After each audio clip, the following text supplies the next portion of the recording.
शक्ति कमिटीर संयोजक गत 3 वर्ष धरे यह अनुष्ठान चलुची आम मूल लक्ष्य बर्तमान समाज व्यवस्था पूज्य पूजा जो विषयटा पूज्य पूजा सम्मान कमी जाऊँगी युवपीढ़ी भितर भावना प्रकाश करने संगे संगे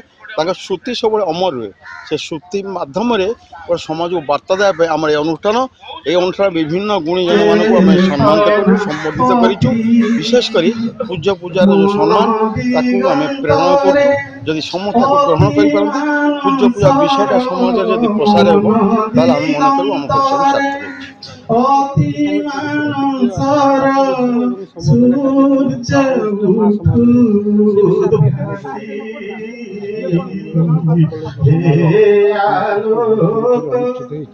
सार्थक कमिटी जो सदस्य मैंने अच्छा सभापति संसद एमानकर सहयोग विशेष भाव मन रखार अच्छी कारण से जो बर्तमान जो पानीपाग जिते खरा हो जो मजे मजे वर्षा तोफान ता सत्वे आसी एकत्रित हवा समस्त कार्य समापन करवा छपा करवा जहाँ जहाँ सब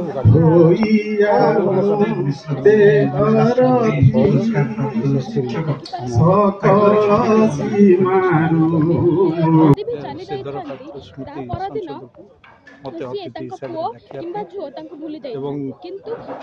जदिव द्वंद्व थी आसबि कि नहीं आसला मोर हृदबोध है मुझे न आसते गोटे बड़ जिन मिस कर जड़े महान आत्मा जी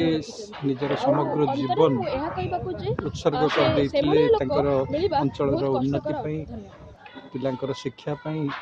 सामाजिक अभिवृद्धि सांस्कृतिक सुरक्षापी ये जड़े लोक जहाँ को आज भी अंचल लोक मन पकाउछन्ति एवं कार्य को पुओ सुचारू रूपे आगे बढ़ई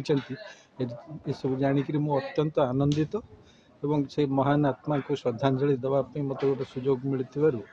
मु बहुत खुशी।